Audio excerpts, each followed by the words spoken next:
Hey guys, this is Lovin Meets with Badrea Faisal, the founder of Banat, which is the first ever women's only football club in Dubai. We talked representation, how she found her roots in football in the country and where it's going. And so if you love football, I would suggest that you would subscribe to the Lovin Meets podcast wherever you get your podcast from and enjoy. Welcome back to the Lovin Dubai show. Today's guest is Badrea Faisal, who is making a huge impact in women's sports in the UAE. She is the founder of Banat FC, the first women's only football club in the country. Welcome to the show. Thank you so much for being here. Thank you for having me. Thank you for being here and being honestly I love the fact that there's a football club for women. So my first question is, what inspired you to launch Banat FC on Emirati's Women's Day? Well, I've been working in men's football my whole life. And I was always, my goal in my life or in my career was elevating the representation of Arab sports and Arab football.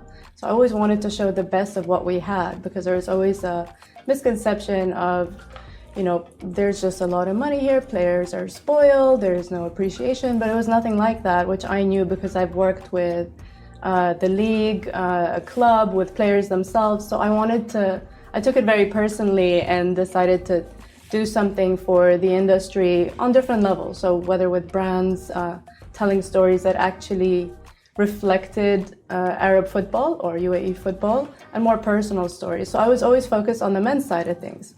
And then after shooting a campaign that I did in Egypt, which was one of my favorites, on my way back, I saw something on social media from a club in Saudi that really just made my blood boil a little bit, because it wasn't the content itself. It was just, the formatting was off. It was not done with best practices in mind at all. Just very basic social media posts for clubs that have tons of money and international superstars, which felt wrong. It felt like if you have all that money to put into your club, the least you can do is hire one person that knows what they're doing and reflect that and represent it to the rest of the world. Because if they're only seeing this, then you're just making us all look bad. So at that point, I decided to start my own club. Instead of servicing clubs and consulting and trying to improve the industry with different partners, I decided to do my own thing, and I'll create that benchmark myself.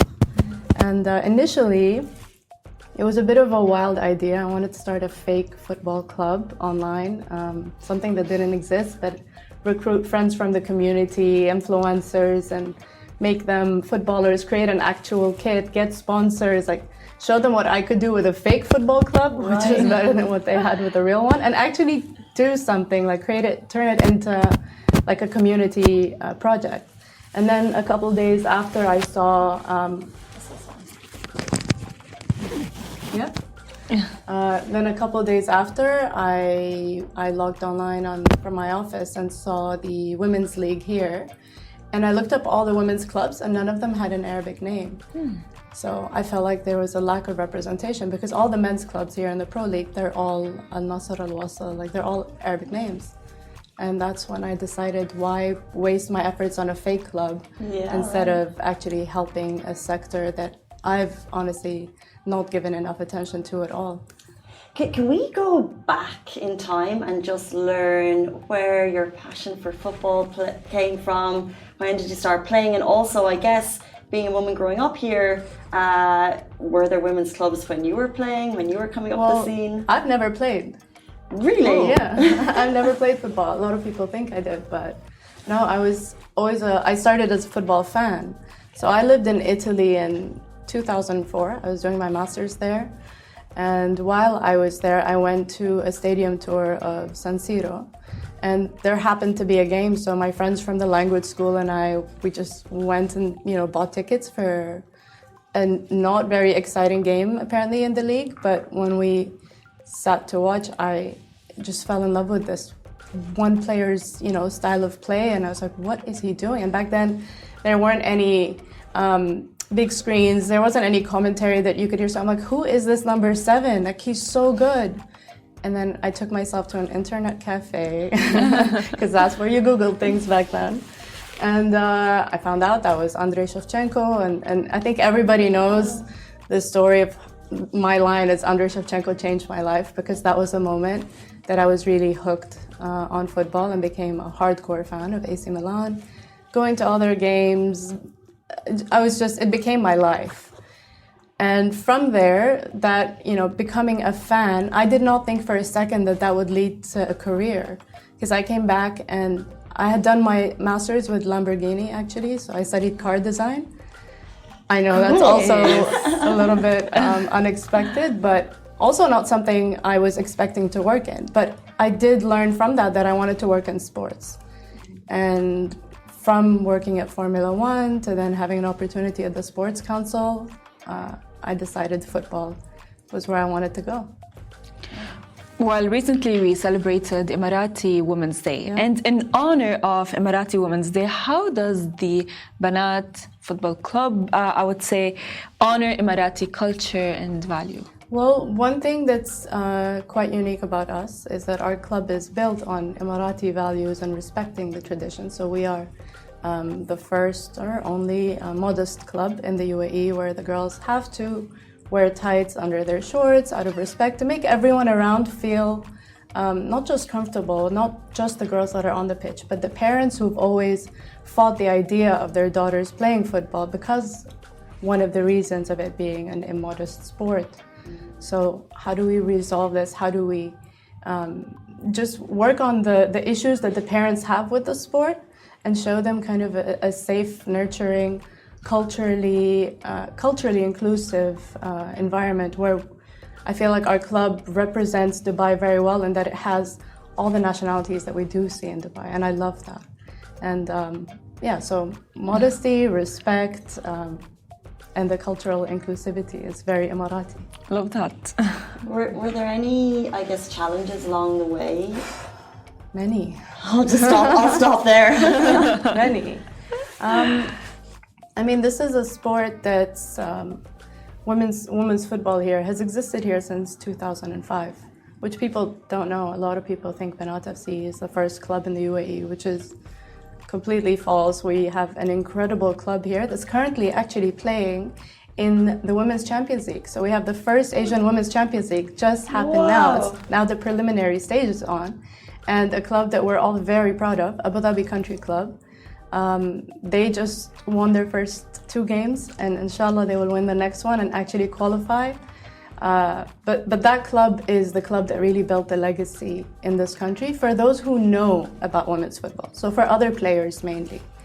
But the issue was, and not just not from that club specifically, but the sport in general didn't have any representation. There was no attention. There was no media.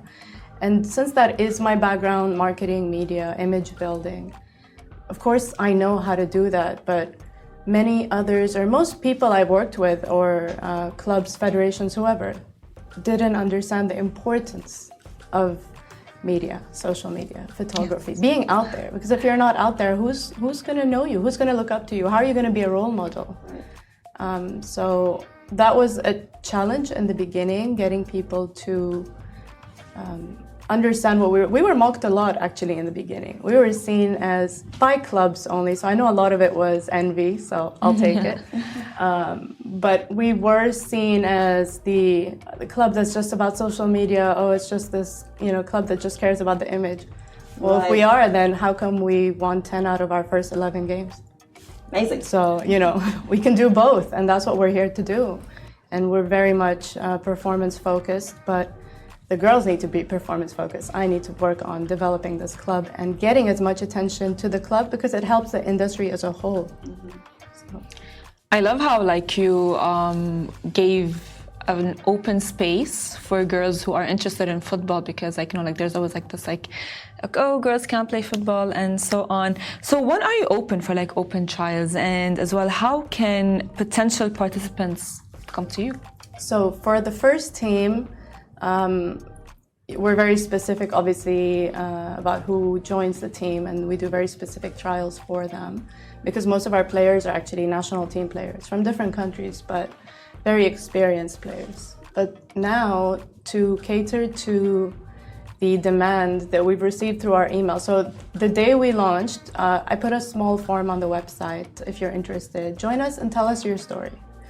And I got almost 500 applicants from the UAE alone, and I was shocked. Every month or every day when I get something and I read their story, I'm like, I didn't know there were that many girls that played or wanted to play, and I felt so guilty that I never gave the women here the attention they deserved, and I felt like I had a much bigger opportunity to make a difference and kind of change their lives to the better a little bit if I helped them, gave them an opportunity to play, and that's why we just launched the Academy. So the Academy, which we also launched on Emirati Women's Day, being one of the first days that we had our tryouts, and now we're doing for under 12 to under 18, so girls as young as 10 years old to 18 will be wearing that Banat FC kit, getting professional training and playing in the leagues here and making their way up to the first team. So that's what we wanted to do, is to create a pathway from 10 to playing in the first team and representing a national team. And so now our trials are on Saturday and Sunday, and you just have to sign up on our website. Amazing. It feels like it's the time for women's football internationally as well. Absolutely. You mentioned that you've got some national players on the team. Can you tell us a little bit about what the competitive scene is like here in the UAE? For those of us who just really would like I don't know, you know, and I'd love to know how competitive, how good are we? Are we playing on an international level? So if we're talking about club football. So club football is still something that's growing, which is part of why we exist. It's mainly right now academies with a senior team, and then they'll enter that senior team into the women's league. So we had 10 teams last year, but only 3 or 4 of us were clubs, not academies. So the difference is in academies, girls pay to play, like what we're going to do now with Banat FC, to develop them and get them to the level of a first team.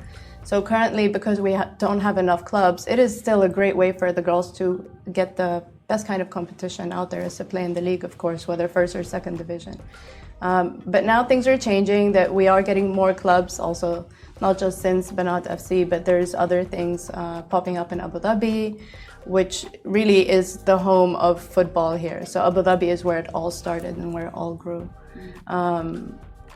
And I see it maybe taking a couple of years for football to potentially not necessarily go pro, but for the men's team. So the pro teams here, so when you say Al Wasl Club, Shabab Al Ahli, Al Nasser in Dubai, I think it'll take 1 to 2 years for them to have women's teams. To be able to play in Asia or the Champions League, in many other continents. So in Africa now, if you don't have a women's team, even if you're the winner of the African Champions League, you cannot play. So they're forcing all the clubs to start that, that part of the development for women. So I think that's going to happen very soon, and that's going to change everything here. Well, Banat FC, why did you choose an Arabic name? Because and what is the meaning behind it? No one else had an Arabic name. That was the reason I decided to start a women's club instead of my fake club. And Banat means girls. Yeah. It's the simplest name that I could come up with. And when I told my husband about it, he said, you know what, that's the first name that came to my mind too. Like, it's such a simple name, which I was advised against by some people in the industry. He said, don't do it. No one's going to take you seriously. You need like a heavy name. I'm like, okay, just leave the marketing to me. You know, you do the rest. And it's worked so well because I wanted a name that would connect with any Arab girl. Anyone would understand it, and not just in the region. Anyone abroad would know Banat FC and immediately understand what it means, you know? So, and we're here to educate. So the first line on our website is Banat is the Arabic word for girls.